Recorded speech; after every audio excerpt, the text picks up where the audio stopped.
Okay, we're looking at setting.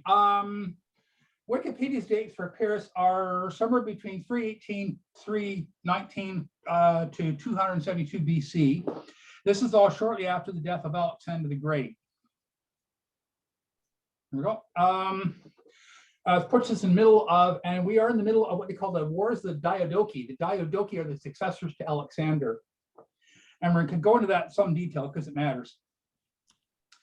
Epirus, Epirus is that tiny thing. I got my mouse working. Not moving where, there we go. Epirus is that tiny little thing here. It's hard to read it. I downloaded this thing off of Wikipedia, and this is how big it is. It's next to Macedonia. There's a lot of communication between Epirus, as we'll see. There's a lot of communication between Epirus and Macedonia. They're similar to each other. Just they're Greek states just outside of Greece. At about 280 BC, at this time, Rome is busy conquering the Italian peninsula. Final note: Pyrrhus is styled as king in modern accounts. The usual Greek word is Basileus. This title is used by the Spartan and Macedonian rulers. It was used by Alexander the Great. It was used by the Diadochi once they got going, and it was used by the Byzantine emperors, and apparently it was used by the modern Greek kings. Modern being, I don't think they made it through World War II, did they? Where's the Diadochi?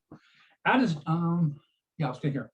At his death in 323 BC, Alexander the Great's family consisted of his learning disabled half-brother Aridaeus, his wife Roxana, his mother Olympias, his sister Cleopatra, and his half-sisters Thessaloniki and Cynae.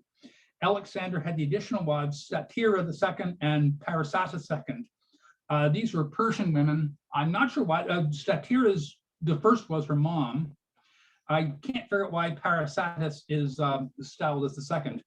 The northern Greek men, like the Macedonians and Epirus, were polygamous. As we'll see, their wives weren't. Statira and Parasatis, as I know, were Persian princesses. They were cousins, and they were Statira was murdered by Roxana. Parasatis probably was murdered by Roxana. There was also an alleged illegitimate son named Heracles. I'm not covering him. He showed up as somebody and said, "Hey, look, I've got the suitable king," and they promptly murdered the pair of them. Traditionally, Alexander on his deathbed was asked who would inherit his empire, and he replied that it should go to the strongest. That's usually how they translate. But I've got a very old copy of Lord Woodhouse's Universal History, and Lord Woodhouse translates that as to the most worthy, to the most strongest. To the strongest sounds fun, and it sounds like basically what happened. You wouldn't want to be in the vicinity. Alexander apparently passed a ring on to his favorite general, a guy named Pyrrhus. The generals fought over the succession. Meleager supported the son Aridaeus. Pyrrhus supported the yet-to-be-born Alexander IV. Roxana, as I know, Roxana was pregnant. They met. They agreed that Aridaeus would rule as Philip III, and that Roxana's child would co-rule if it was a boy. Pyrrhus then murdered Meleager. He murdered all the other infantry generals, and he took control of the empire, and Roxana did indeed have a baby, Alexander IV. You're there? You guys are there? Yes, yes. Okay. Sure. Pyrrhus divided the empire into provinces of satrapies under Alexander's cavalry generals. Ptolemy secured Egypt and established himself as leader there. Pyrrhus decided he was too powerful. He led an invasion of Egypt. It failed. I think Ptolemy defeated him. Pyrrhus has been maneuvered by his troops. The troops joined Ptolemy, and Ptolemy focused on controlling Egypt. Alexander's half-sister Cynae is interesting. She apparently had been trained. She had an Illyrian mother. Her mother trained her in the arts of war. She knew how to ride and handle swords and spears and stuff. And she commanded an army in the field against the Illyrians, personally slaying their queen and defeating them with great slaughter. Cynae had in turn trained her own daughter Eurydice. She wanted to marry Eurydice to Philip III. That was the official name of Aridaeus. And she had troops available. She crossed into Asia Minor. Her plan was to confront Pyrrhus and the Macedonian army. Pyrrhus's brother Alcides confronted her, and I'm quoting. Where am I here? I am quoting stratagems. And this is Stratagems by Polyanus, who was writing sometime in the, trying quickly here, sometime in the 2nd century AD. So it's quite some time later. Of course, the Macedonians at first paused at the site of Philippus' daughter and the sister of Alexander, but after approaching Alcetus with ingratitude, undaunted the number of his forces and his formidable preparation for battle, she bravely advanced to fight against him. She resolved upon a glorious death rather than stripped of her dimensions, except her private life, unworthy of the daughter of Philippus. Philippus would, of course, be the Macedonian Philippus II. So I'm not sure if she was murdered or killed, murdered outright or killed in battle. Alcetus' troops rioted, forced a marriage, and eventually Olympias had Eurydice and Philip III murdered. Control over Aridaeus, Roxanne Alexander IV fell to Antipater, governor of Macedon. Seleucus took control over Babylon and Assyria. Antipater declared war on Eumenes, governor of Cappadocia. And Antigonus, governor of much of Phrygia and Libya, was able to defeat, capture, and kill him and secure his territory. He then attacked Babylon and Seleucus, who was forced to flee to Egypt. There's no guarantee I'm pronouncing it. Howard, I'm sorry, but are you gonna really tell us the war of Diadochi? I mean, I'm not going to go. It's an awful lot. There is an incredible amount of homicide going here. I'm going to ignore a great deal of it. What kind of homicide? We're segueing into Pyrrhus. This is the historical background.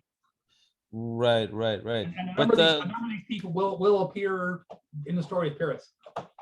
Right, but we basically know this. We went through this on other meetings. I mean, through the war of that. Sure. Yeah. I'm trying to understand. They trying to go through and do the background. Yeah, but you're going through it like an express train anyway. I'm going to it fairly quickly. I can go back and ask questions and stuff. Yeah, I'm just wondering now.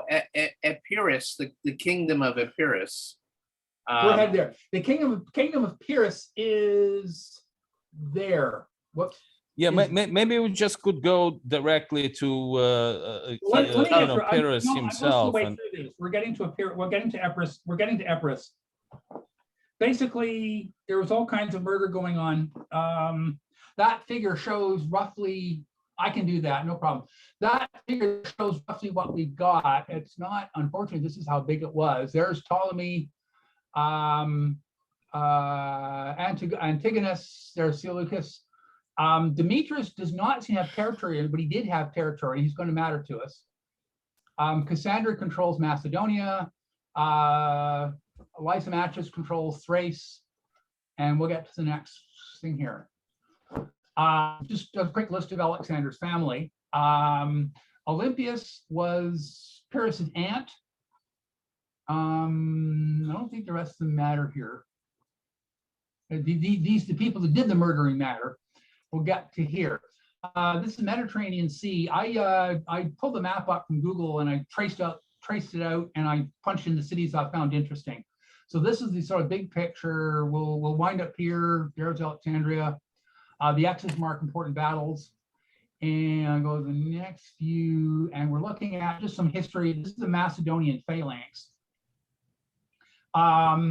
This is how the Macedonians developed superior tactics.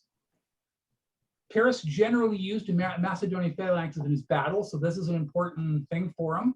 Did you guys cover this on the other thing? I'm not sure this works. Let me just. I think that we saw it with what's his name? I don't remember his name. Yeah, what we're looking at, basically, this is the formation that was used by most of Pyrrhus's armies and most of the Macedonians in the period. So this is what was superior. There's a cool thing here I found on YouTube.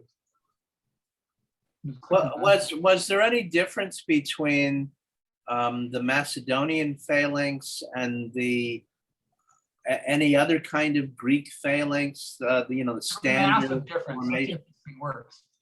Huh? Maybe here it goes. Here it comes. Oh, does it sound? No sound yet.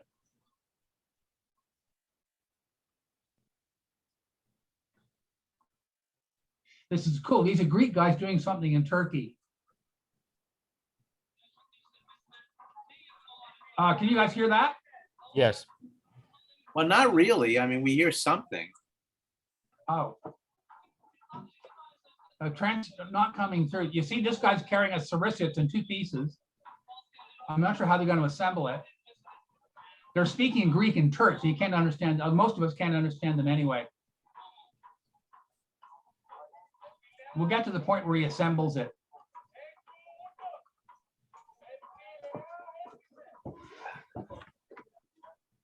For some reason, the sound is coming out of my computer speakers, not out of my main speaker. So this is a kind of lance that they'd use, or a pike. You'll see in a minute.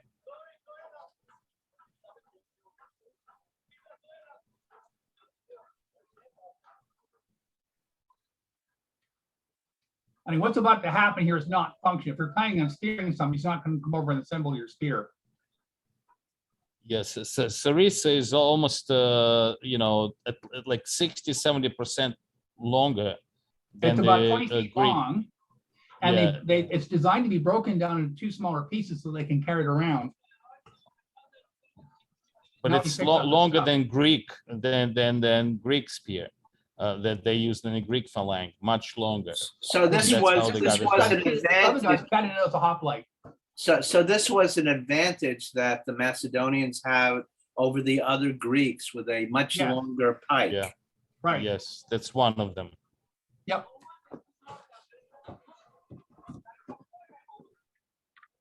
And was this also a throwing weapon, or was it a No. stabbing That weapon? thing, you wouldn't throw No, that. stabbing.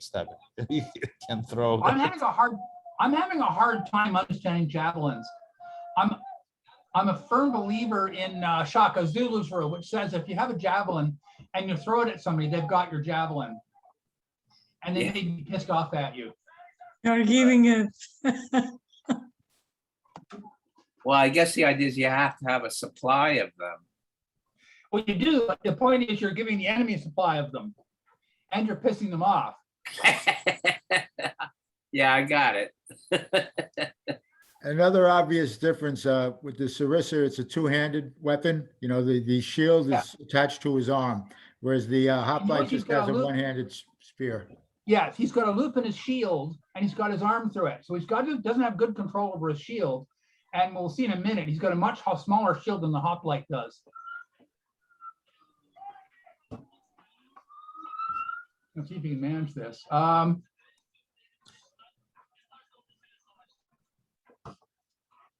think we got an idea. Yeah. Well, you see what's like. He's going to turn around and come back at the guy, and we'll sort of see what the two weapons look like when they connect with each other. I can't. All right, okay, I can get back when I want.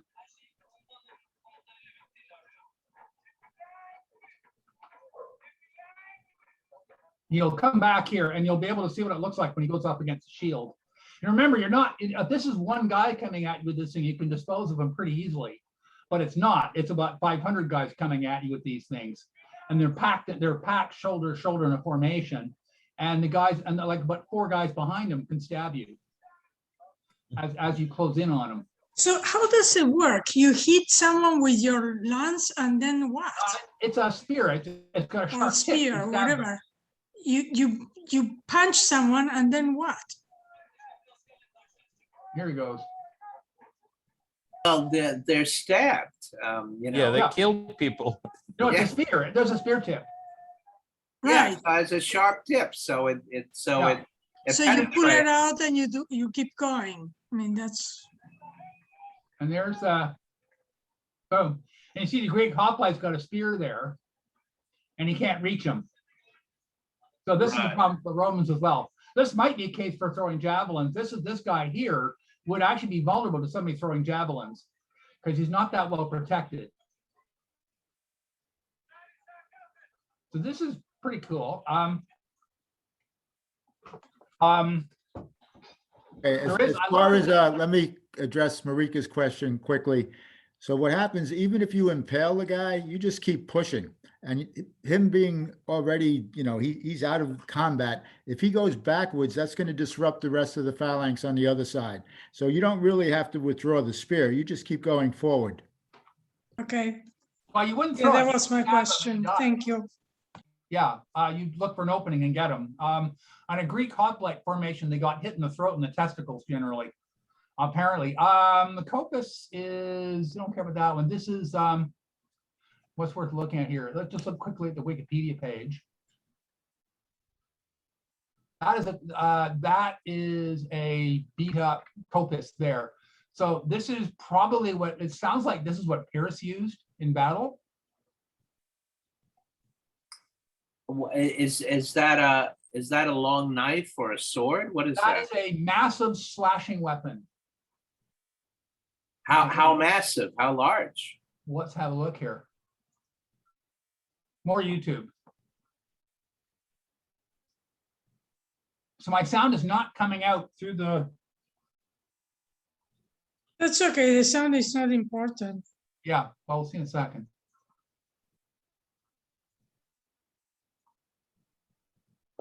We're getting here. This is forged in fire. So these guys are going to go home and make a sword, and they're demonstrating this thing. So they made some kind of a knife or something like that. And they're the final two finalists, like Gurkha Kukri.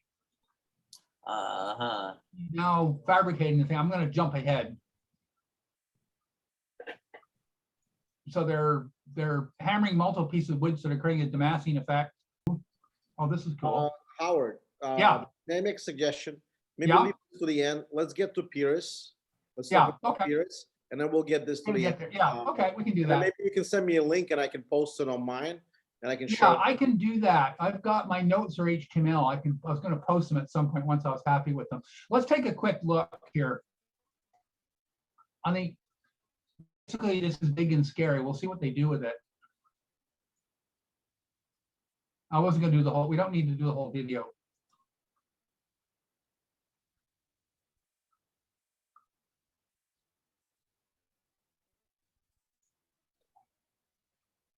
Okay, here we go.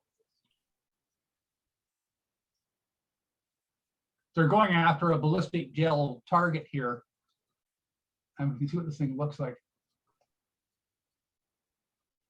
Oh, shit. Shit. All right, let's freeze it for a second. Let's go through. We'll come back to this. We'll get the hang on.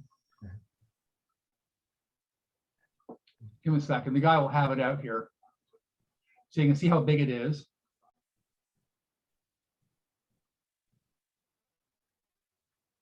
Whack. Yeah, well, it's a little hard to visualize from the color scheme. Yeah, a bad color with the background, but you can see it's big. Yeah, it's sort of a short sword. I don't think it's short. I think it's fairly long. I don't It's know. enormous. Whatever. Okay, I think we've seen enough. Yeah, that's.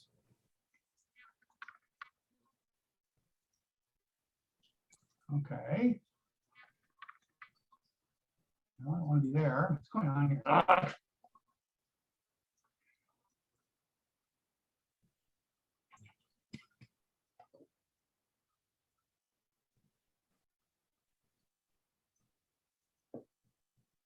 Back to where I want to be.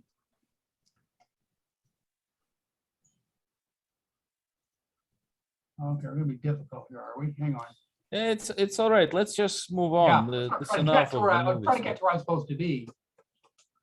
Yeah, I'd be kind of curious as to how the Romans were able to counter this kind of tactic, with this weapon, with their weapons. Well, the Roman manuals, they were using the term gladius here. Yeah, well, the gladius is a short sword. Well, the idea of gladius.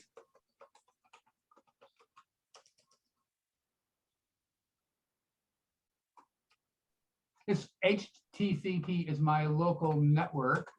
And there we go. Now I got it. We're getting back in there. I'm going to stay away from YouTube. That's screwed up. This works fine upstairs. It works interestingly down here. Rotation. We go there and go click, click, click, click. click where it's supposed to be. The Roman gladius, apparently Roman manuals exist on the gladius. They're told not to slash with the gladius. If you slash at somebody, he's protected by his armor and his rib cage, and you're exposing yourself to attack when you wind up to slash. So what you're supposed to do with the Roman gladius is step forward, hook a shield aside, and run him through. So, like, you know, the model just stands there. If he's coming at you with that weapon, you're going to bounce that off your shield, and then you're going to go after and hit him with something. So it's an interesting weapon, Romans had the big shields, right? Huge Right. shields. You They have to get almost around cover that the shield. whole body. Yeah. Correct. Yes. So it provided lots of protection, and it was one-handed, so they could deflect the blow easily, which increases the chance you go stumbling past them out of balance, which is even more dangerous.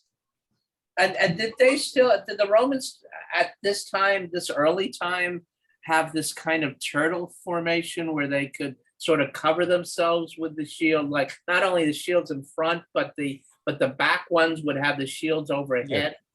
We'll get into that. Testudo, right? The testudo. We'll get into that. The answer is no. Unfortunately, this is not as big as I was wishing it would be. What we're looking at is the Epirus family tree. Epirus, basically the Greek, they speak a Greek dialect. They've gone through Epirus and found 2 million shaft tombs similar to the Mycenaeans. What happened is that, let's just go to the next slide quick. I'm going to bounce back and forth between slides. Here's a map of Epirus. This is Epirus. Epirus consists of the Chionians, the Molossia, and the Thesprotians. And you can see here, this is Aeolia, there's Macedon, there's Peloponnese, there's the Attica. The Eka dynasty were Molossian. Pyrrhus was part of the Eka dynasty. Where are we here? Thara, let's go back. This guy here, Therapus is supposed to have introduced Greek customs and humane laws into. I'm not sure what humane laws means. His son Alcetus was driven from the. This is a different Alcetus than the earlier one. His son Alcetus was driven from the kingdom to Syracuse. The Syracusan tyrant sent troops and put him back on the throne. When he died, his son Neoptolemus took over. Wikipedia claims that Neoptolemus and his brother Erebus split the kingdom between them. At Neoptolemus' death, he had an infant son, Alexander, and a daughter, Olympias. Erebus took over the whole kingdom. Facing an invasion from Illyria, he married Olympias to King Philip II of Macedon. Olympia was Alexander the Great's mother, or would become Alexander the Great's mother. So these guys were related to the Macedonians. Erebus took over the whole kingdom. Where are we here? Became Alexander the Great's mom. He sent his nephew Alexander to Philip's court. When Alexander turned 20, Philip deposed Erebus and put Alexander on the throne, and he annexed Parvia and Orestes. And God only knows how to pronounce that. That is, where are we here? There's one of them, and there's the other one. So we're grabbing territory. I guess the Epirus controlled it, then they didn't control it. We'll be back there. Alexander was killed. Where are we here? Alexander crossed over Italy to help the Tarentines against the Lucanians and Bruttians. After winning some battles, he made a treaty with the Romans. Alexander was killed in a subsequent battle by a Lucanian exile. Alexander's son Neoptolemus was a minor. Let's go back. That was a different Neoptolemus. That's this Neoptolemus here was minor. So his cousin Aecides replaced him on the throne. This is Aecides. This is another Alcetus. Apparently, this guy had a temper problem. They didn't like him, so they made this guy king. And this is Pyrrhus's dad. By the way, do you know where the Neoptolemus name coming from? Right. Neoptolemus means new war.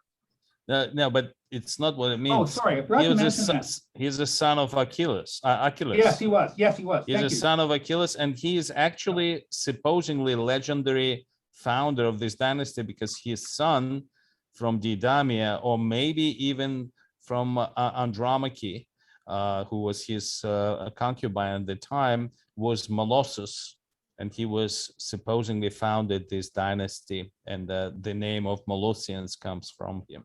Yes. So that's a legend. Yeah, thanks. I forgot to mention that one. King Pyrrhus traces ancestry to Achilles. That's a standard sort of Indo-European Aryan practice. The kings always want to trace their way back to a god of some sort. So the Macedonians and the Spartans claim they were descended from Heracles. So that was normal. I understand Caesar was supposedly descended from Venus. And I don't know if they're serious about that, or it's a joke, or they're implying that since she's not a warrior, they're not planning to be king. But whatever. Yeah, that one matters. What it means is that Pyrrhus is a descendant of Achilles. And that's something he took very seriously. Pyrrhus was the son of King Echides and Pythia. When Pyrrhus was infant, Echides was expelled and murdered, and the infant Pyrrhus was carried by retainers to Glaucius, the king of the Illyrians. So we're up there somewhere. And we're done with the family tree. Glaucius raised the boy, and when he turned 12, he reconquered Epirus for him. At 17, so at 12, he was ruling Epirus. At 17, Pyrrhus attended the marriage of one of Glaucius' sons, and the Molossians rebelled and put Neoptolemus back on the throne. Pyrrhus took up with Demetrius, known to history, although not to Plutarch, as the besieger. So Demetrius is over here in Macedon somewhere, I believe. No, sorry, I think he's down there somewhere. Pyrrhus accompanied Demetrius and his dad Antigonus One-Eyed to Asia Minor. Pyrrhus distinguished himself as a fighter of the Battle of Ipsus, even though this was a defeat. Now, Antigonus was killed. Pyrrhus was struck by Demetrius afterwards, and he volunteered to become a hostage in Egypt with Ptolemy. In Egypt, again, he made a good impression. Basically, people are, he was like, as an over teenager, he was impressive. He was brave, he was strong, he was good at handling weapons. Apparently, he killed a bunch of people at Ipsus, so he was a very good soldier, very good at fighting, good at hunting and stuff like that. And the people in Egypt were impressed, and he's allowed to marry Antigone, a royal princess, and Ptolemy's stepdaughter. Antigone helped him raise an army and returned to Epirus. He returned to Epirus and he forced Neoptolemus to share power. There was all kinds of plotting and treachery going on by everybody, and eventually Pyrrhus had Neoptolemus killed. In power, Pyrrhus built a city just north of Actium. That's this one. It's Berenike, which is named after his mother-in-law. Where's my arrow? So there's Berenike right there. Pyrrhus's first adventure. Where's my thing here? Pyrrhus's first adventure was in Macedon next door. Cassandra died, followed by his son Phillips. Shortly afterward, his two younger sons, Antipater and Alexander, were to rule jointly helped by their mother, Alexander the Great's half-sister, Thessaloniki. Antipater murdered Thessaloniki and drove Alexander out of the kingdom. Alexander requested help from Demetrius and from Pyrrhus.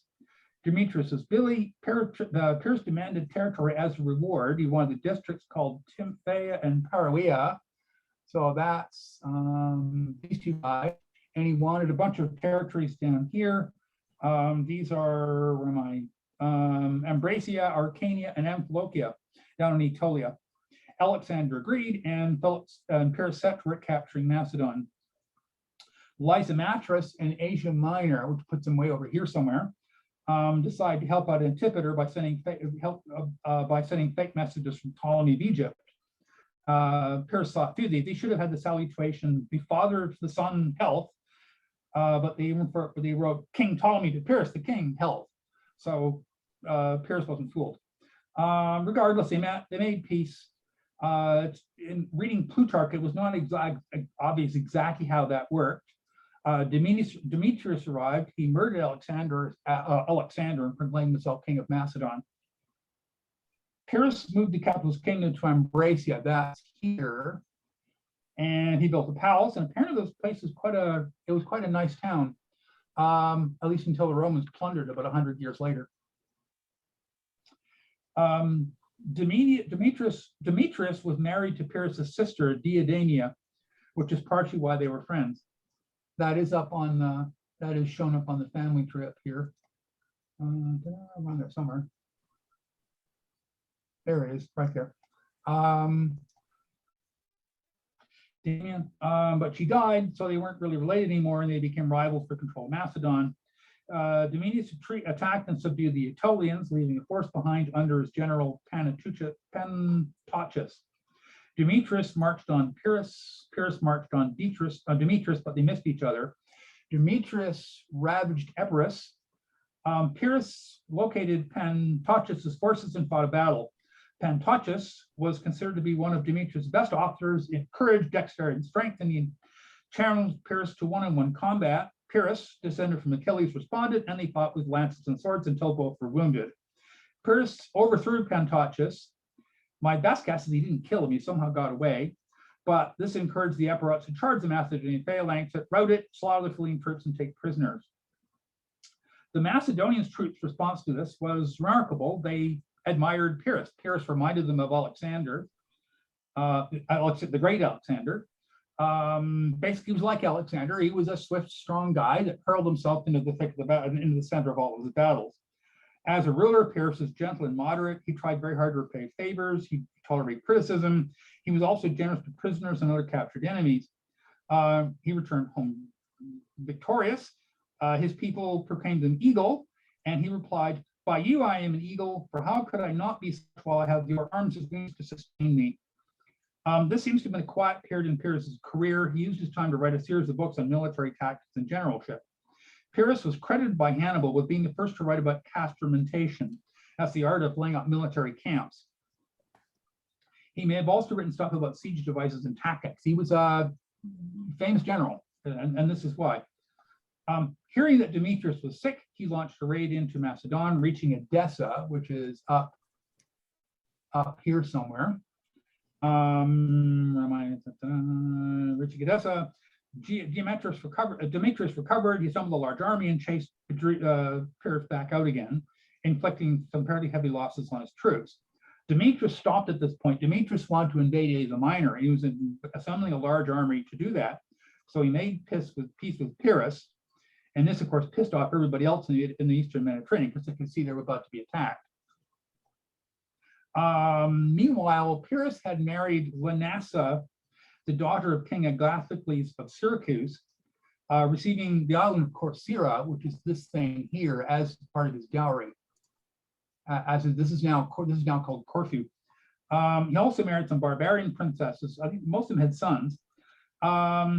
Lanassa, again, was not into polygamy or didn't like having shares tensions with barbarians. She moved to Corcyra, and she offered herself up to any suitable kingly husband. And Demetrius sailed around, married her, and took over the island and left a garrison. At this point, Ptolemy of Egypt sailed a large fleet off some Greek cities. Lysimachus from Asia Minor and Thrace attacked Macedon. Pyrrhus marched on Beroea, which is around here. So in other words, it was everybody at Demetrius. Demetrius' troops were mutinous. He didn't want to deal with Lysimachus, so he decided to go after Pyrrhus. This didn't work. All the Macedonian troops really liked Pyrrhus. So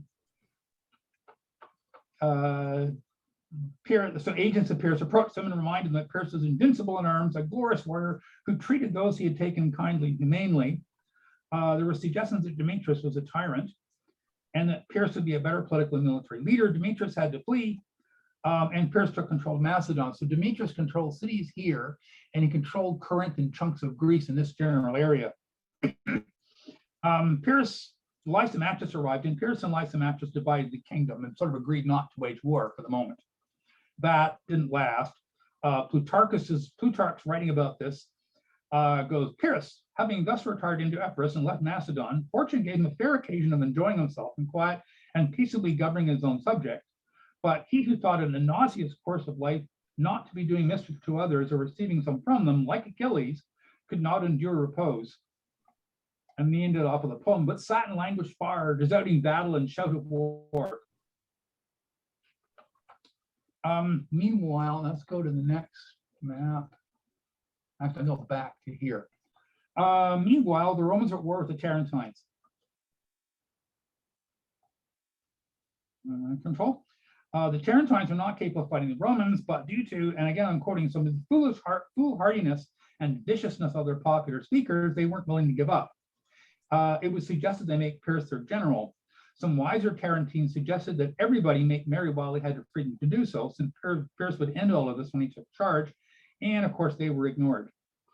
A delegation was sent to Pyrrhus promising 20,000 horse and 350,000 foot from the Lucanians, Messapians, and Samnites, And my very nice reference says that 350,000 foot bit is a load of crap, which it probably was. At this point, Pyrrhus receives words of wisdom from Cineas the Thessalian.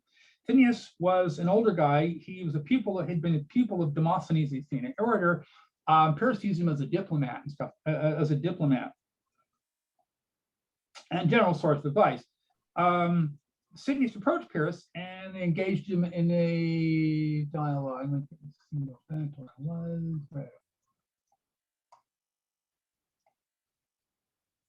Click. There we go. Is that readable? And this is important. In the dialogue here, Cineas says, the Romans are reported to be great warriors and conquerors of many warlike nations. If God permit us to overcome them, how should we use our victory? And Pyrrhus replied, you ask a thing evident of itself. The Romans once conquered. There is neither Greek nor barbarian city that will resist us, but we shall presently be masters of all Italy, the extent and resources and strength of which anyone should rather profess to be ignorant of than yourself. Cineas, and having subdued Italy, what shall we do next? Sicily next holds out her arms to receive us, a wealthy and populous island, and easy to be gained, for since Agathocles left it, only faction and anarchy and the licentious violence of the demagogues prevail. You speak what is perfectly probable, but will the possession of Sicily put the end to the war? Pyrrhus replies, God grant us victory and success in that. We will use these as forerunners of greater things, who forbear from Libya and Carthage, then within reach with Agathocles, even when forced to fly from Syracuse and pass in sea only with a few ships, had all but surprised. These conquests once perfected, will any assert that of the enemies who now pretend to despise us, anyone will dare to make further resistance? None, for then it is manifest that we may have such mighty forces regain Macedon and make all absolute conquest of Greece. And when all these are under our power, what shall we do then? And Pyrrhus replied, we shall live at our ears, my dear friend, and drink all day and divert ourselves with pleasant conversation. And Cineas replied, and what hinders us now, sir, if we have a mind to be merry and entertain one another, since we have at hand without trouble all these necessary things to which much blood and great labor and infinite hazards and mischief done to ourselves and to others, we design at last to arrive. Unfortunately, Howard, yes. I'm sorry, but the Roman army by this time is not much larger than the Greek armies, Well, and the Greeks knew that. I don't have a reliable army. You know, so Pyrrhus is going to be, I didn't go through and I'm screwed up because I'm not at my desk. I didn't carefully research what Pyrrhus's army looked like. He had Epirots, he recruited Macedonian mercenaries, he had Cretan archers. We're going to get there. He had Cretan archers, his elephants came from Asia. He assembled a fair-sized army. The Wikipedia page actually lists, well, we'll get there in a second here. Let's go next. Basically, this is the warning. So we're doing the first step in Greek tragedy. And here we are in Italy, so I've gone from Epirus to there. Okay, what we got here? Pyrrhus sent Cineas to Tarentum with 3,000 men. He assembled a fleet to follow him with a force of 20 elephants, 3,000 horse, 20,000 foot, 2,000 archers, and 500 slingers. The fleet was scattered by a storm. Pyrrhus made ashore with a few horse, 2,000 men, and 2 elephants. From Plutarch, not clear what actual damage was. My reference says there was a fair bit, say more than half of them made it safely to Tarentum at some point along the line. Once in Tarentum, Pyrrhus shut down the Tarentine places of public exercise, ended their festivals, revels, and drinking parties, and summoned them to arms. And of course, quite a few Tarentines fled the city. This was not looking good. Pyrrhus left his 15-year-old son Ptolemy in charge of the kingdom. At some point, the boy landed on, retook Corcyra. He would have been 15. Pyrrhus now learned that Roman consul Publius Valerius Lavinius was on the march, laying waste to Lucania. Pyrrhus sent a herald to the Romans asking if they'd let him act as mediators between them and the Italian Greeks. Lavinius replied that they neither accepted him as an arbiter nor did they fear him as an enemy. Pyrrhus marched his army out and camped near Pendos in Heraclea. He rode up to inspect their camp and he was impressed. Saying, this order, Megacles, of the barbarians is not at all barbarian in character. We shall see presently what they can do. Megacles is one of his officers. At the Battle of Heraclea, Wikipedia is listing 35,500 men for Pyrrhus and 45,000 for the Romans. I don't see that anywhere in Plutarch. and my reference says that's a crock. That says they don't know what the numbers are. It sounds like Pyrrhus is slightly outnumbered, was somewhat outnumbered. In a fierce battle, in a fierce battle, where we hear the Romans advanced, Pyrrhus, of course, led his cavalry in the battle. He was wounded a bit. They dragged him off. Apparently brought up his infantry. Apparently he switched armor with Megacles. This is a tricky for a heroic warrior. He switches armor a lot. Megacles then charged back in the battle and he was killed in action. The Romans thought they killed Pyrrhus. Pyrrhus had to ride in front of his troops. Pyrrhus then, to show him he wasn't dead, he then threw his elephants in his Thessalian cavalry and routed the Romans. According to Dionysius, 15,000, the casualties were 15,000 Romans to 13,000 of Pyrrhus's troops. According to Hieronymus, there were 7,000 Romans dead and 4,000 of Pyrrhus's troops. Pyrrhus won the battle. He took the Roman camp. His losses were a lot of his best troops and many of his, what they call friends. These are the officials that hung around his court. He did that. His army was his own mercenary army, plus some Tarentines that he trained. Having defeated the Romans, a whole bunch of Lucanians and Samnites joined him. So that was his first victory. The Romans didn't remove Lavinius from the consulship, and he set to work raising a new army. Pyrrhus, surprised at this, sent Cineas with presents to negotiate with them. Pyrrhus offered to return the prisoners he captured and offered to help them capture the rest of Italy if they leave Tarentum alone. The Roman Senate was leaning towards peace with Pyrrhus until an older member, Appius Claudius, appeared and spoke. According to Claudius, negotiation with Pyrrhus was dishonorable and inglorious. The Romans had no business fearing Molossians and Chaonians. Pyrrhus was a humble servant to one of Alexander's lifeguards, escaping from his enemies at home. Rome was going to be laughed at by the Tarentines and Samnites. This worked. Cineas was told that when Pyrrhus and his forces left Italy, the Romans would consider friendship. The Romans resumed raising their army. The Romans sent Gaius Fabricius to Pyrrhus to negotiate the release of his prisoners. Fabricius was known to be poor, refused a bribe from Pyrrhus. Pyrrhus supposedly had an elephant hiding behind a big curtain. He whipped the curtain aside, presented the elephant, and Fabricius wasn't impressed at that either. One of my translations has an asterisk there, and it notes that if you're in the vicinity of an elephant, you will know. They didn't think a curtain would conceal its existence. But whatever. Fabricius was not impressed.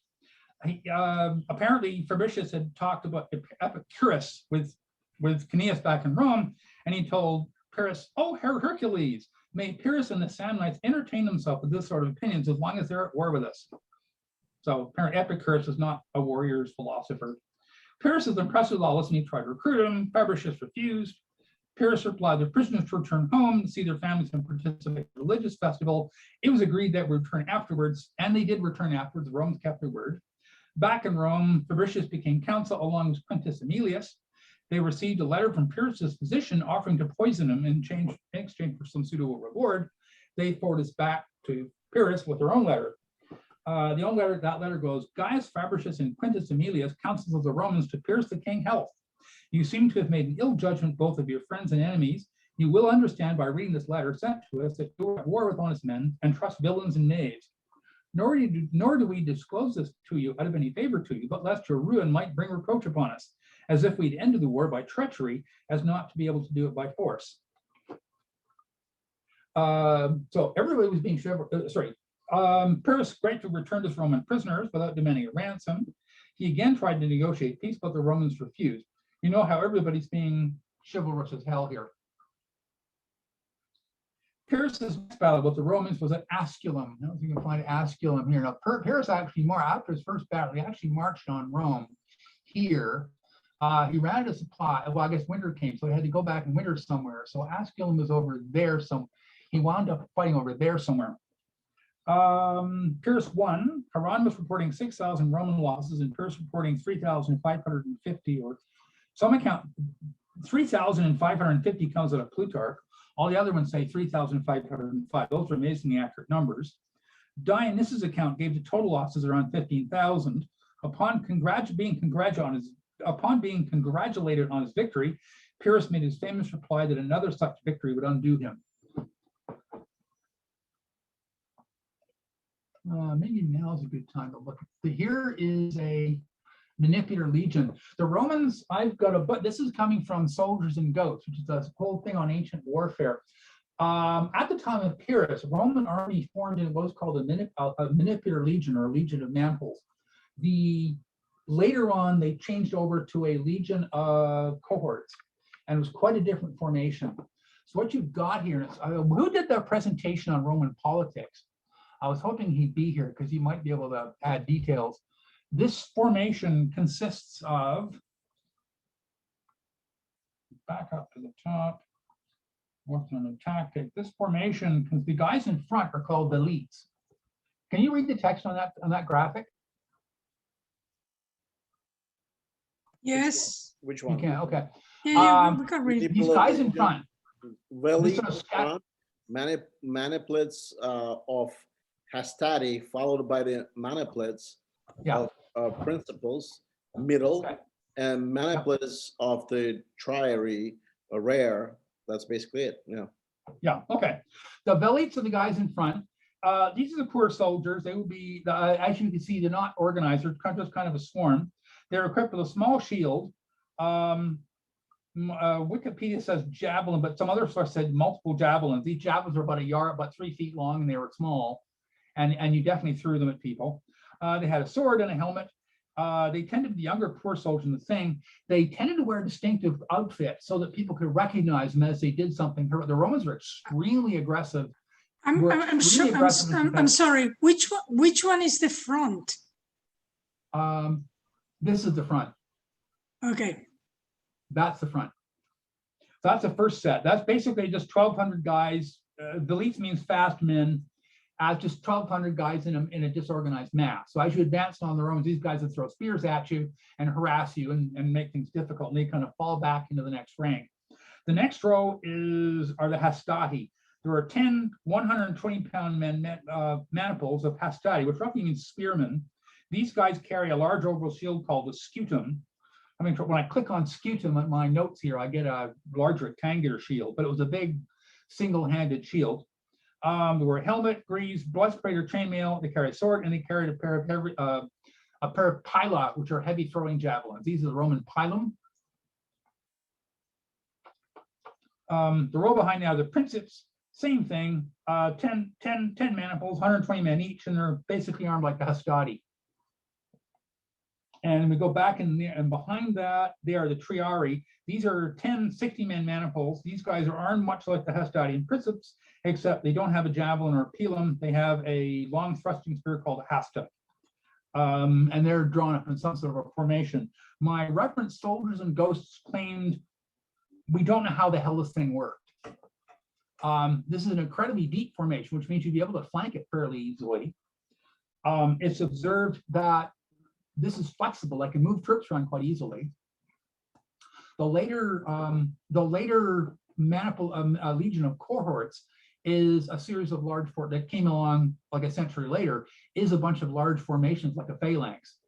So I'm not quite sure how that worked, but this is roughly what a Roman army looked like in Pyrrhus.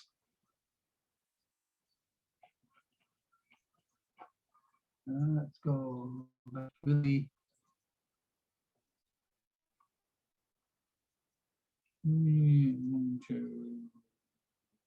Sicily. Okay, I'm in Sicily.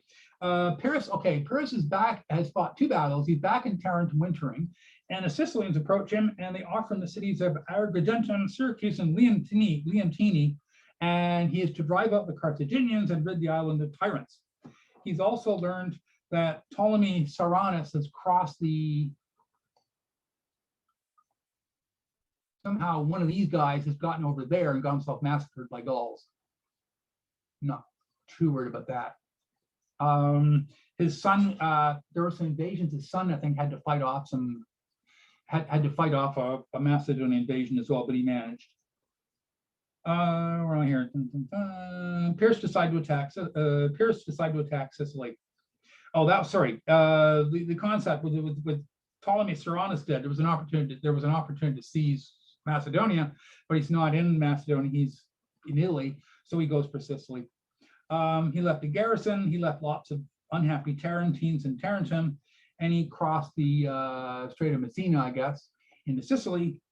Most of the city surrendered to him. He routed the Phoenicians in battle, occupied the province. He assaulted the town of Eryx.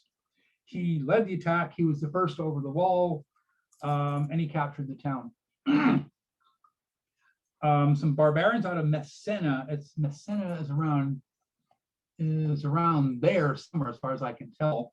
Were called the Howard, Mamertines. Howard, Yes? one question. I mean, Sicily is very mountainous, right? There are a lot of mountains. I mean, looking at the map, looks so much easier to go by ship going around, you know, because they have to go by ship from Epirus to Italy. So why they didn't go by ship, and they, instead of crossing all Sicily, the mountains? Well, and he did get, well, obviously he has to use ships to get across. On his way back, we'll find out that when he sailed back, the Carthaginians had a very powerful navy. So I think with Carthaginians around, the idea was you got your ass ashore and you stay ashore, Okay. or something bad would happen to you. He did have problems on the way back. He lost a lot of ships and a lot of men going from Sicily back to Italy. So he marched across there. Having done that, he had trouble with the Mamertines, so he attacked them and slaughtered a bunch of them and defeated them. He then started negotiating with Carthage. Carthage offered him money and shipping. Pyrrhus demanded that they leave Sicily and that the African Sea should be the border between the two states. I can go back to, let's go back to my map. We're up here somewhere. So around there. Should be the border between the two states. He started to prepare for an invasion of Africa. He had, here we go, here's the next problem. He had lots of ships, but he didn't have his sailors. He started shanghaiing them.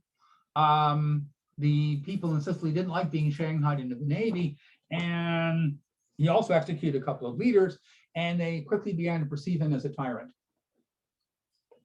Sicily was not worked out. As things broke down in Sicily, the Samnites and the Tarentines contacted him and told him that the Romans were attacking him, so he decided to head back to Italy. As he left, he remarked, "How brave a field of war do we leave, my friends, for the Romans and Carthaginians to fight in."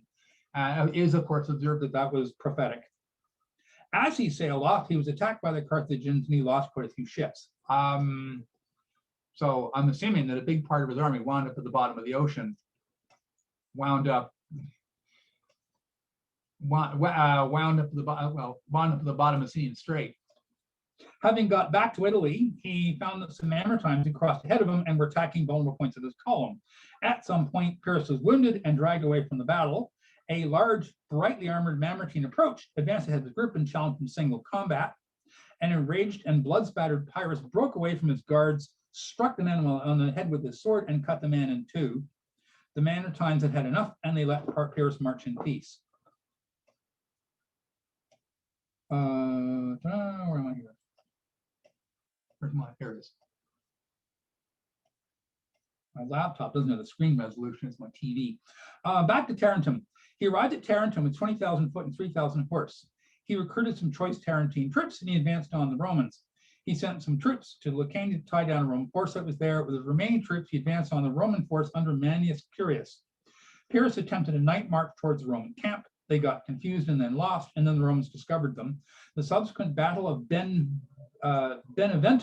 finally was won by the Romans. The Romans would now be able to conquer all of Italy. After 6 years, it was time for Pyrrhus to go home. Interestingly, Beneventum was actually called Maleventum, which means ill come. And when it became part of the Roman Empire, they changed the name to Beneventum, which means welcome.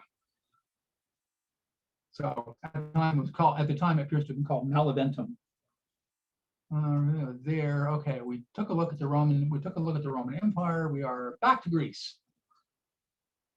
Pyrrhus returned to Epirus with 8,000 foot and 500 horse. He actually left a force in Epirus under his son. What's this thing on? Under his son Helenus. I think it was about 3,000 troops. He lacked money to pay them, so he looked for a new war to get into. He got some Gauls. He was able to hire some Gauls. He invaded Macedon, which was now ruled by Demetrius' son Antigonus. His intent was to lay waste and plunder the countryside, but he was successful. He got ambitious. He defeated Antigonus, recruited some of his troops. Antigonus was able to do was hang on to some coastal towns. I mean, this is where he held some towns here. As it turns out, he had some guys in Corinth. Pyrrhus returned to Epirus with 8,000 foot and 500 horse. Sorry, we've done that already.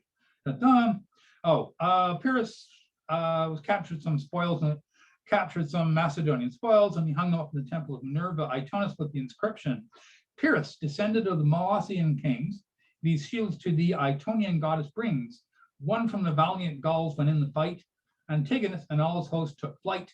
'Tis not today or yesterday alone that for brave deeds the Aeacidae are known. The Aeacidae are his family. Pyrrhus left a gallon of Gauls in Aegae, Macedon's capital, which is right there. And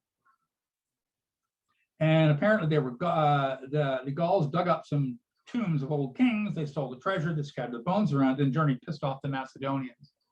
So this didn't leave Pyrrhus in good shape. So it created Antigonus an opportunity. Pyrrhus is now visited by Cleonymus from Sparta.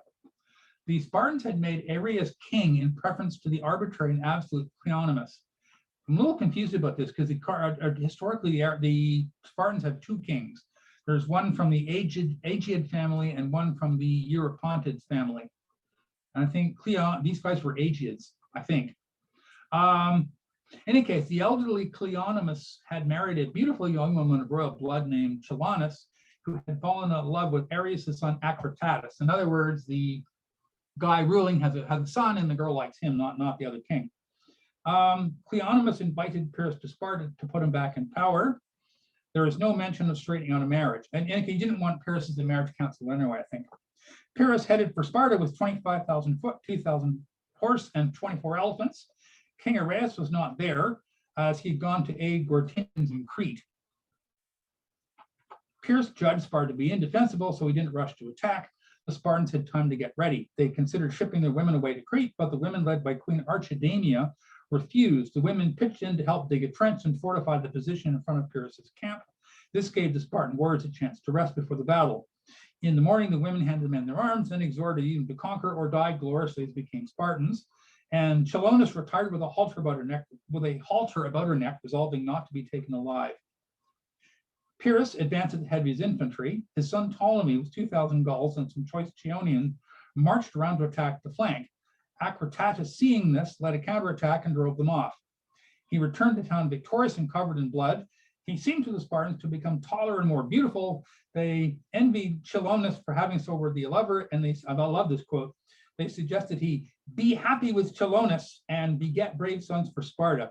I'd love to see a more modern translation of that. Pyrrhus and his troops fought all day trying to get through the fortifications, but they didn't make it. They decided to resume the battle the next day. Pyrrhus led the attack from horseback. A Cretan archer managed to kill a horse, and Pyrrhus was thrown off onto slippery and steep ground. The Spartans attacked, and Pyrrhus retreated. Most of the Spartans now were either dead or wounded, and Pyrrhus expected them to yield, but reinforcements arrived. Aminius de Phocion, one of Antigonus' commanders, arrived with mercenaries from Corinth, and Arrius returned from Crete with another 2,000 men. Pyrrhus's renewed attacks were beaten off, so he resorted to plundering the countryside. Meanwhile, there was a feud in Argos. Aristippus was friendly with Antigonus. Aristaeus called on Pyrrhus for help against him. Pyrrhus abandoned Sparta and headed for Argos. Arrius harassed his forces as he marched away. Pyrrhus sent Ptolemy and some guards to help out.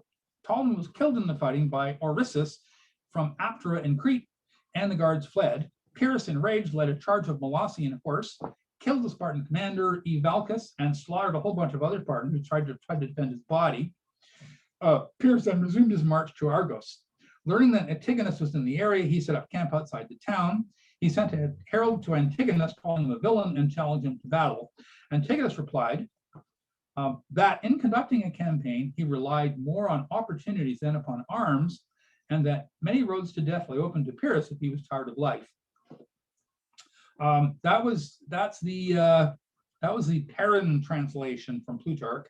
The I couldn't make sense of the cloud translation at all in any way, shape, or form. The Argives sent ambassadors to both kings, asking them to retreat and to allow the city to remain in friendship with both of them. Antigonus agreed to retire, leaving his son as a hostage to the Argives. Pyrrhus also agreed to retreat, but he did not leave a hostage, and nobody trusted him. Aristeas left the gate open, and Pyrrhus was able to approach at night and send his Gauls into the city. Obviously, they shouldn't have trusted him. They were right, where they captured the marketplace. Pyrrhus's elephants did not fit through the gate. It was necessary to remove the towers they carried and put them back on inside the walls. The Argives sounded the alarm, grabbed their weapons, and they asked Antigonus for assistance.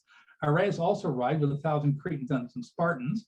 Pyrrhus's Gauls were in trouble, so he advanced to the city with a force of cavalry. This moved slowly through the crowded streets, and there was a great deal of confusion. The next morning, Pyrrhus could see that he needed to retreat. He sent his son Helenus a message telling him to pull down a section of the wall and assist the retreat. This was garbled, and instead, Helenus marched his best men and the remaining elephants through the gates. Once Pyrrhus got out of the marketplace and into the narrow streets, there was chaos.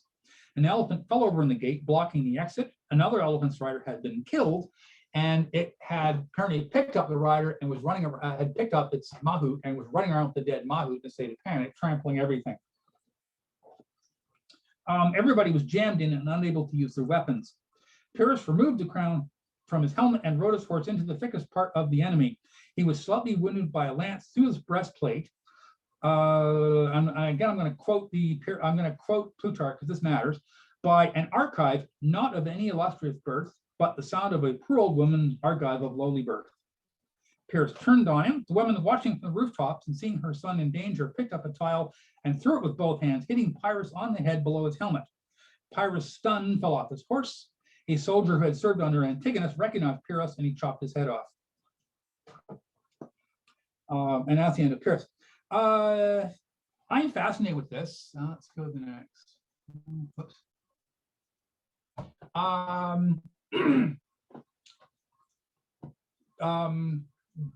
Basically, in traditional manly literature, real men die amid a heap of any corpses. They don't get hit by tiles thrown by old ladies. So this is the revenge of the gods. It's really significant. There's a lot of descriptions of people that fought with Pyrrhus. Opponents in one-on-one combat. Pantachus, who is confessed as the best of the generals of Demetrius for bravery, dexterity, and vigor of body, and had both courage and lofty spirit, challenged Pyrrhus to a hand-to-hand combat. And of course, Pyrrhus defeated him. The next one, a Mamertine, a man who is huge in body and resplendent in armor, and in a bold voice challenged Pyrrhus to come out as if he were alive. And Pyrrhus chopped him into 2 pieces. Third guy here is a man of stout arm and swift foot, Eurystheus by name, of Apter in Crete. And that's the guy that killed Pyrrhus' son Ptolemy. So these guys engaging in battle are described as mighty warriors. When he gets into the town and things get out of hand, he's killed by poor people. This is really seriously interesting. The person who recognized is described, the guy who recognized Pyrrhus is described as a certain Zopyrus. So again, we don't get he's just an ordinary soldier. So I think this is Greek tragedy and nemesis here. There's no question in my mind. And the next guy here. Where are we? Here's the man. Let's go back into my notes. This is off my copy of Army of Pyrrhus and Pyrrhus, the Diadochi publication. That's supposed to be this is supposed to be Pyrrhus with the helmet with the horns on it. I'm assuming they don't describe what that cat is. It's what we would call a cheetah. Back in the day, they would have called a leopard. But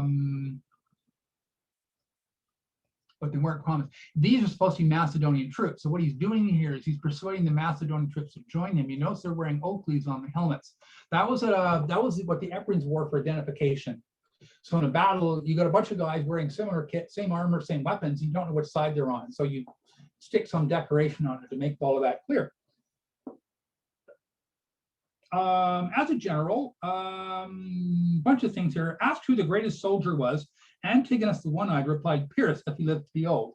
You know, so Antigonus would have been looking at a 17-year-old kid And when they got into a big battle together, Antigonus was killed. So I'm not sure what Pyrrhus was doing, but clearly it was impressive. According to Plutarch, Hannibal regarded Pyrrhus as the best general for skill and conduct, rating Scipio Africanus second and himself third. And that was from one of the Plutarchs. According to Livy's version of this is that Scipio Africanus visited Ephesus on some kind of diplomatic mission, and Hannibal was there, and they had dinner together. So they were happy killing each other in battle, but they didn't actually hate each other. Hannibal, talking to Scipio Africanus, rated Alexander of Macedon as the greatest, for with a small force he routed innumerable armies and traversed the most distant shores of the world, which no man ever hoped to visit. Hannibal's next choice was Pyrrhus. He was the first who taught how to lay out a camp, and moreover, no one ever showed more cleverness in the choice of position and the disposition of troops. He possessed too the art of winning popularity to such an extent that the nations of Italy preferred rule of a foreign king to that of the Roman people, who so long held the foremost place in that country. Hannibal rated himself third. Asked what if he had vanquished Scipio, he replied, then I should say I surpassed Alexander and Pyrrhus and all the other commanders in the world. And I claim that apparently Scipio is suitably impressed. Justin, an historian of the 3rd century, he wrote, in such they say with this man's grasp of military science that he remained consistently undefeated in his campaigns against the mighty kings Lysimachus, Demetrius, and Antigonus, while in those against the Illyrians, the Sicilians, the Romans, and the Carthaginians, he was never the loser and very often emerged the victor. It is certainly true that the famous achievements and the glorious surroundings name brought worldwide renown to his hitherto small and insignificant country. And that's it. Any questions? I have a question about the weapons. Okay. I mean, coming from Greece, those long sticks, I mean, how do they produce that? I mean, they don't have, how do they produce them? Because how do they make them? Well, you notice those spears were in actually they're wood. Let's the spears, the circa was 20 feet long. As you notice in that demonstration video, it's actually carried in 2 pieces. So you need 10 foot, you need 2 10-foot sticks. I'm curious about how they stuck them together because they couldn't cut threads efficiently back then. They would have had to stick them together and put some kind of a pin through them, lock them in place, and you can't have them fall apart. That's my question. I mean, looks like it's a lot of work to make a long, I mean, maybe it was good in the battle. Well, but it's a lot of work to make the spear points as well. The spear point takes some effort as well. You got to take a piece of iron and hammer the thing out into the appropriate shape. You know, this, you know, a circa would have been a couple of days' work. What I don't know, and I'm actually curious about, in a hoplite army, the hoplites were required to buy their own armor. I actually do have required to buy their own kit. So they bought themselves a braceplate, they got themselves a shield, they decorated the shield themselves. And stuff like that. I don't know how the Macedonians did it. Did the Macedonians buy their own armor, or did somebody have an armory that made everything? I'm curious about that. I've not seen that explained anywhere. no, did anybody know? Greg?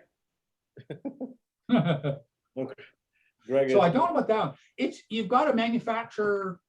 Yeah, I don't know. Yeah, I mean, Was they there didn't have any modern manufacturing. was there any form of the Medici house that manufactured the armors, or so to speak? That's the problem. Possibly, I've not seen it. That's what I'm guessing they did. If you want to standardize equipment and do it quickly, you gotta set something up. Let me just also suggest the Macedonians were successful on many occasions. I'm sure they were picking up a lot of armor. You know, you don't always have to manufacture your own. You pick up the one that you collect whatever you, okay. This one's tricky. The Greek hoplites were very heavily armed during the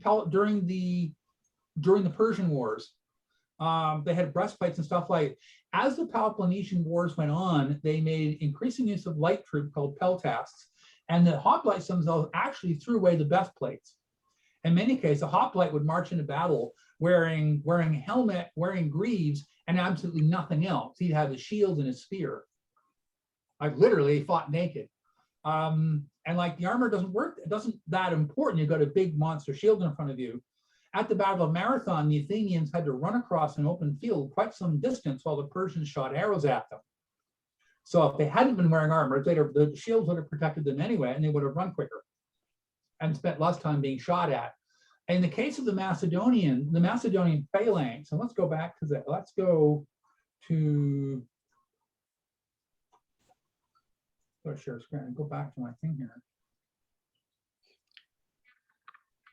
While you're getting to the picture or whatnot, I'm going to go back to the picture of the map of the Phalanx. There we go. On that, yeah. On that Phalanx, the shield is not, if you watch that video, that shield is kind of, it's held on by a strap, and he's got a kind of arm. He's not really very well managed. So he does need a breastplate to protect himself. He would have to have one. Now, on the other hand, if I'm a hoplite and I'm trying to spear you, I can't get at you. Yeah, but weren't they trained to be covering each other? Also, they stayed in a, obviously, not Formation. But let me where pull they this trained to protect each other. Yeah, hang on a second. I'll show you in the video. I don't have a good hoplite. Let's go. Yeah, but they also had artillery, and they also had cavalry protecting the flanks, and so they. I was already shooting javelins and. I'm gonna stop. I'm gonna stop this thing when he gets there. Yeah, they have the Sure. additional troops. I mean, not. Look the at this phalanx. shield. This shield is way bigger than that shield. So if these guys are standing on a row, they're standing, and if you read the literature, it sounds sexual. And the elite Roma and the elite Greek units were homosexuals. These guys are standing basically belly to butt. And yes, the shields overlap, provide a high level of protection. If you go back to my picture, these shields aren't overlapping. And they really can't. And I don't. And the picture, I think this picture is more realistic than that picture. So the shields are providing some protection, not a whole lot. I suspect that up against hoplites, the critical protection is the hoplite just can't get through those spears. And you notice as a hoplite, I go back, I hook that spear aside. I know up against that spear, I hook that, I'm up against, I got to get past 5 guys to get into spearing range. So part of it, this may explain why the Romans are effective, because the Roman tactically were throwing javelins all over the place. So I go back to these guys. So how did Romans learn to overwhelm Phalanx? Because ultimately Phalanx became obsolete, right? They did. I'm not sure. Okay. Greg, let me just quickly, it's terrain, okay? The Romans usually picked an area that was not completely level, and that would be the end of a phalanx. Once the phalanx broke ranks, Romans could get in between them. Yeah, and that would. So they did that as a tactics mostly, right? Not that's the only way how they could defeat Phalanx. According to Soldiers and Ghosts, has a fairly good. Hang on, is that here? Soldiers and Ghosts has a fairly good description of the battle fought by Aemilius Paulus in Macedon about a century after this. And I think this was one of the late battles fought by a but I'm not sure it was a Manipular Legion that did it. You realize these guys are all carrying javelins. These guys are all carrying light javelins, and these guys are all carrying heavy javelins. So as the phalanx approach, you're flinging these things. And I guess what you do is if you fling a cloud of javelins, you immediately yank your sword out and charge. They break up in confusion. And you immediately yank your sword out and charge them. In a sense, if 10 of us fling a javelin, you break up a chunk of the line, and now you've got an opening to charge in there and get them up close quarters. And you think of the Roman they're using the word gladius for the troops. I didn't think the gladius was this early. So I could be wrong on this. The gladius was a short sword, like 20 inches. So like if I get in past your Sarissa and getting close to you, I knock your shield aside and stab you, and then knock the next guy aside and stab, and just stab everything in reach. But I thought that the Romans were much more flexible because the armies was made from so many different places and so many different cultures and so many different, I mean, they were not one type, and they will learn in the battle what it works and then change it, because This No, is at that time they were one type. At that time, Romans were only like Italians. they're all Romans here. Apparently, a lot of the stuff this developed. What you see here developed just prior to the Pyrrhic Wars. So they learned stuff. They learned stuff from the Etruscans. They then just did practical ideas of how to run an army. They're again, in my references, not really sure how this worked. Yeah, because you know Aemilius Paulus, the Macedonicus, his father fought Hannibal. His father commanded, was one of the generals at the Battle of Cannes, and he died there.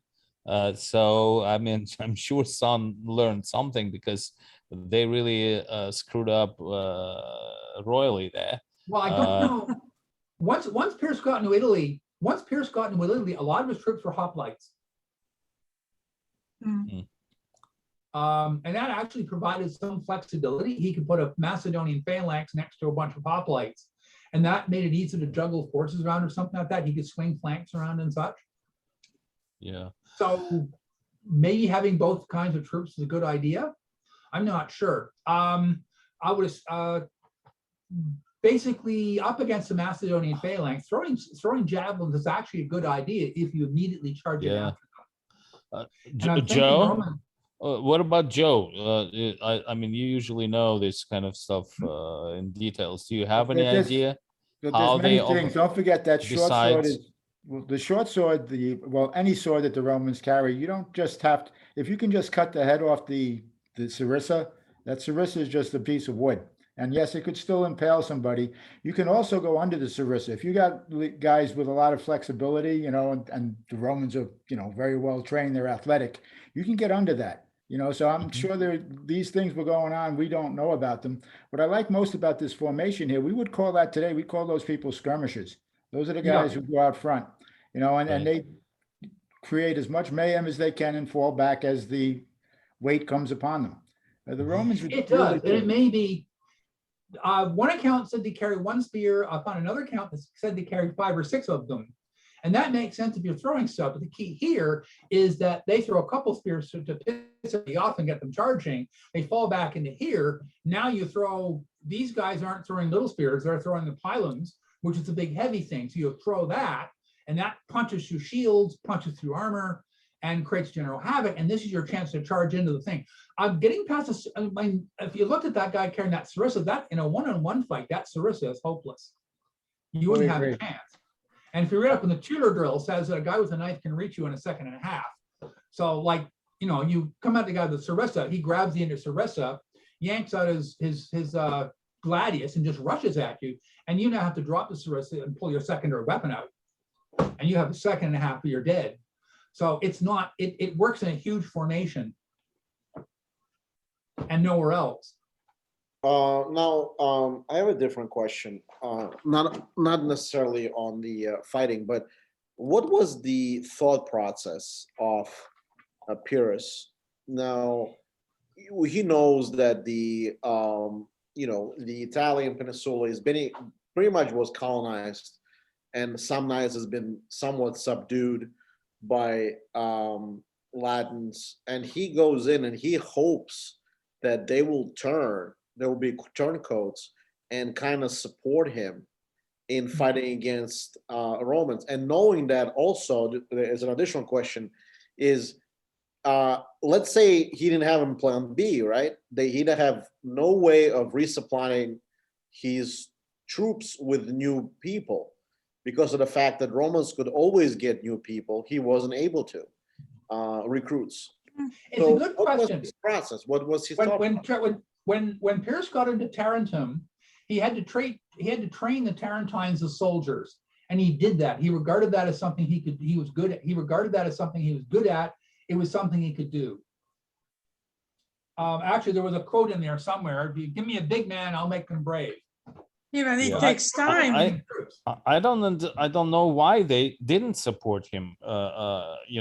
Because they were all Greeks in the south, Sicily and Well, like, they did South. support him. Yeah, but They not did enough. support him. It's just that at some point he took off to Sicily. Yeah, He did Yeah, that, and but also even in Sicily, they could have he could have recruited because he fought Carthaginians mostly, right? Mostly Carthaginians. In his later phase in Sicily, he was a tyrant. He was Yeah, trying to- that's the Yeah, key point. he He was was a like- tyrant. He aggravated a number of the people who initially wanted him to show up. And then he'd Right. start laying rules on them that they didn't expect to have. Yeah, know, so he- taxes and all that Yeah, stuff. right there, like the fourth one down. He's a bad strategist. I mean, he's a brilliant general, but as a strategist, Yeah. he's not really Yeah. thinking ahead. Brilliant tactician. Tactician, yeah, Um, but also yeah. I wanted to know that the battles that he fought, even though he won them, but they were very, very costly. And you know what? I understand the majority of losses usually happens when the other side runs. Apparently, that didn't happen because he barely won the battle. I mean, and apparently there was no panic. Romans didn't panic. They didn't run. They didn't buckled completely. Otherwise, they would have sustained much more damage. Because I looked at the number of losses. Yeah, the Romans may have a little more, but not much more. That's so I don't know. Well, the It Romans was basically, what it positional means, the kind Romans- of positional win, not like really. But like for instance, Oh. if you look at the Hannibal, he inflicted tremendous losses on Romans. He won not just like there is a tactical, I would say, positional kind of win, and that's what he probably, it seems to me, and then there are some really tactics and maneuvers that really makes you to collapse the opposite army. I don't think he did that, right? Okay, one of the problems I've not read up, one of the things that fascinates me here, and I didn't know about this before, I was looking when I was putting together my rating Pyrrhus here. Hannibal was impressed at how he was able to occupy central Italy and get support. Now, I've always wondered, how the hell was Hannibal able to park himself in Italy and maintain an army for 19 years? And I think he was getting along with the locals. I don't know enough about Hannibal to verify that. Right. But eventually he still was suffering from the lack of supplies. He couldn't. He eventually, and he had to return. And he wasn't getting anything from Carthage after a while. I mean, they kind of abandoned him. Probably not. Once the Romans got a good fleet, it's a good. I don't know enough about Hannibal. I don't know what resources he had. Maybe we're overrating Pyrrhus as a general. He always fought with huge material disadvantage. Almost all battles he won with the Romans always had much bigger armies. Okay, the only thing though, don't forget, Hannibal shows up with an army that's all his. What happens to Pyrrhus when he first gets to Italy, he's lost much of his army in the Mediterranean, and he's got to get all these people who have never fought with him before. And when you read the battle accounts, his Epirites always fight well, but the other guys have a tendency to just slack off, so he's always fighting with his core contingent, and if that's just getting worn down and he's not getting reinforced.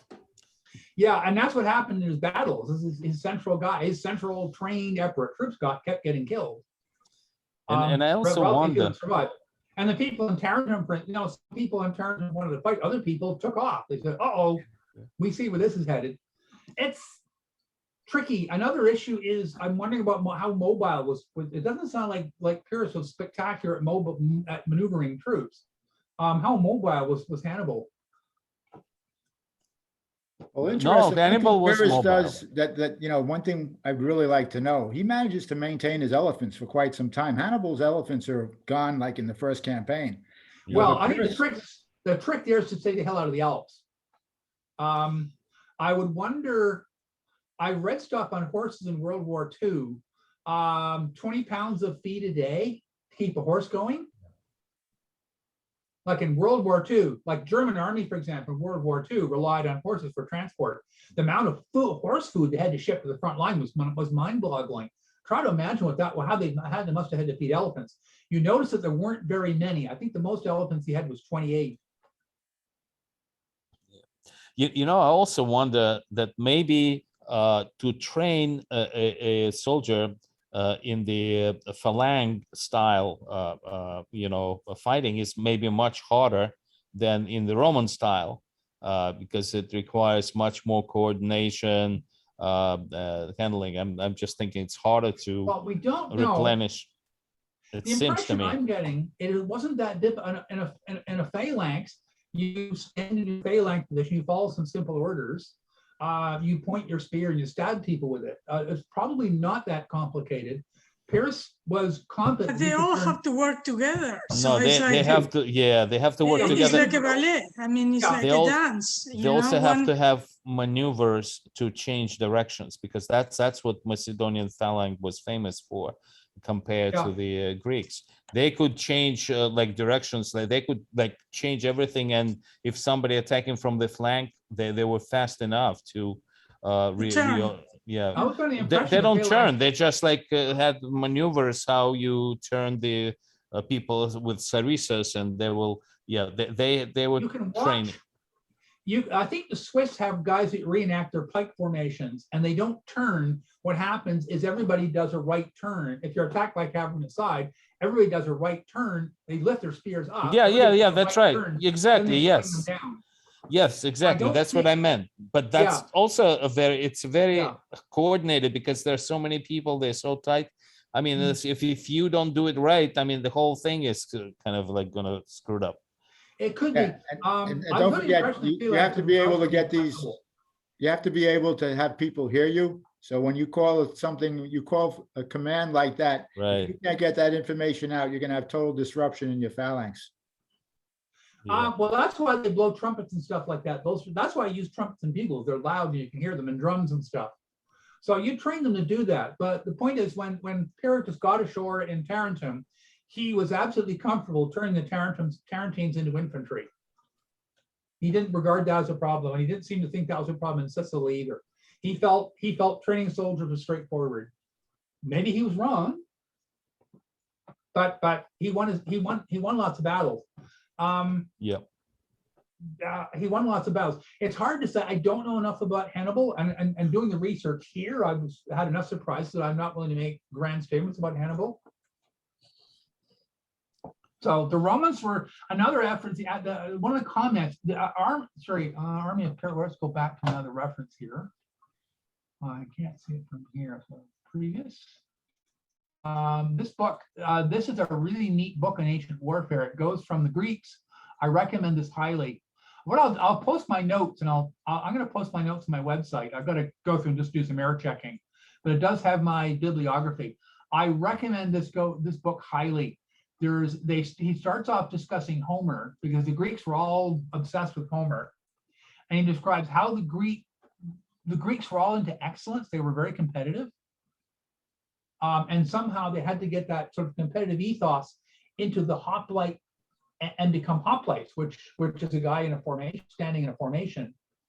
Alexander the Great carried Homer with him. I don't see references to Pyrrhus in Homer, but I'm sure he was familiar with it. And when he got to the Romans were into one-on-one combat. They were into personal glory.